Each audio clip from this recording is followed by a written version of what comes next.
Very blessed to have a father who worked for Freightliner, and he was a machinist and retired from Freightliner after 33 years.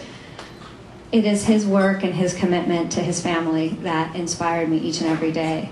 And I remember years working on our science projects out in his big shop. My dad built airplanes and cars and loves to do woodworking. And one day he said to me, "Holly, if you do what you love, you'll never work a day in your life."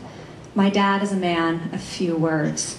So few words that the one and only dance we've ever danced together was to the song, you say nothing at all. So, I love you, Daddy. But those few words have resonated with me in every aspect of my life. My mother is the woman of passion and love, and she sacrificed a lot of her dreams to stay at home and to take care of me and my brother. And she never missed a soccer game, she never missed a cello practice, a dance recital, and I can't even tell you the number of days I came home to home-baked chocolate chip cookies. And I still think that's why one of my passions is baking and sharing those baked goods with others. So my story is a story of roots and wings, but it's also a story of a girl who grew up in a trailer park. And for so many years I've buried this as I'm the trailer park girl, and I'm sure that many of you have a vision that comes to your mind when you think of the trailer park girl.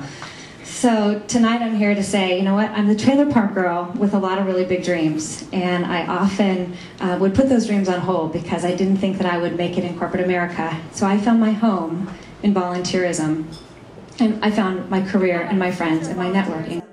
I'm going to show you one thing that is the future of volunteerism. It's this little device right here. This is my smartphone. Everybody who has a smartphone now has access to an entirely new way of volunteering and thinking about the way you give, you grow, and you inspire the volunteers in your organization. Now, I can see some heads kind of rolling. Holly, we don't want to have another lecture about social media. I know you don't have a Twitter account. I did see a few hands raised for Facebook. And I know a few of you probably have colleagues on LinkedIn. This little device will change the future of volunteerism. I have one little tip I want you guys to sort of think about in your organization. As the future of volunteerism moves to smartphones, is your organization ready? There's one website, it's called snapped.com, snapped.com, and it is really the future of volunteerism. It helps to connect volunteers to opportunities via technology. So as I mentioned, I travel about 120 days a year on the road, and yet I still do what they call micro-volunteering from my phone. I was in the airport yesterday at JFK, and I got a little email. There's an organization, Save the Dolphins, I believe it was, and they were looking for somebody to look at their social media strategy and tell them a little bit about how they could beef it up. In my profile, I went in, I put my name, my company, and a little bit about what I do, and this website, via an algorithm, automatically matches me and my skills to this organization, and they were located in Florida. But I had the opportunity with 5 minutes in my smartphone to look at their information, share a little bit of my expertise with them, and then they'll have the opportunity to improve the way that they link with not only their members, but also their volunteers. Maybe this isn't something that you've thought about in your organization, but now might be the time. Because I want to tell you about 3 kids that are really near and dear to me in my heart. They're my boyfriend's kids, KJ, Max, and Kelson. They're 15, 13, and 10. Yes, God is saving a special place in heaven for a woman willing to date a man with 3 kids. So last Thanksgiving, we were trying to continue to instill the importance of volunteerism and leadership with these kids. And they are constantly under pressure from schools to deliver for their grades, for sports, and for activities. So the last thing they wanted was to do another volunteer activity. But it's absolutely critical to John that they participate in a basket giving program at Thanksgiving. All he wanted them to do was go to the grocery store, buy a turkey and 6 or 8 different cans of food that could then become a Thanksgiving meal for a really needy family. All of the kids said, "We're too busy. We don't have time." They were playing with their smartphones. They were playing with their video games. But John did what every smart dad would do. He put the kids in the car, just to go grocery shopping. Didn't tell them what they were going to do. The kids went off, you know, aisle 12, shopping for their computer games or whatever they wanted. And all of a sudden, John felt his phone in his back pocket. Just do that little vibrate thing, and he grabbed it. It was a text from Max. It said, "Dad, we're sorry. We were wrong. We're kids that have a lot of privilege and a lot of opportunity. And you're right, there's a family right here in our community that needs our help." And then out from about aisle 11, they came walking out with their own cart that was filled with food for needy families.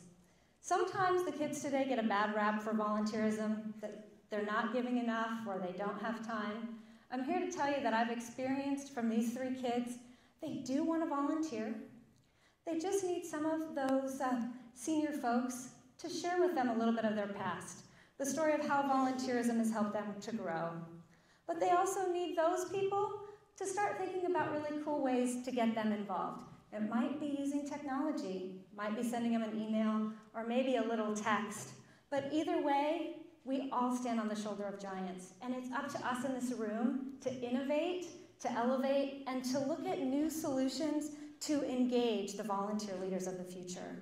So tonight, I hope that you take the opportunity to celebrate each and every one of these award winners for the contributions that they've made and help to encourage them to innovate into the future so that we can continue to celebrate this fantastic event for years and years. From walking across the ground, and you're scared enough to walk across the ground, to climb 30 feet up into the air, grab the bar, and this is where the leadership tip comes in.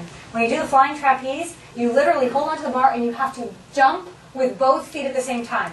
And if you accidentally slip the right one off before the left one, the guy will pull you back and put you back on the platform until you do it exactly at the same time.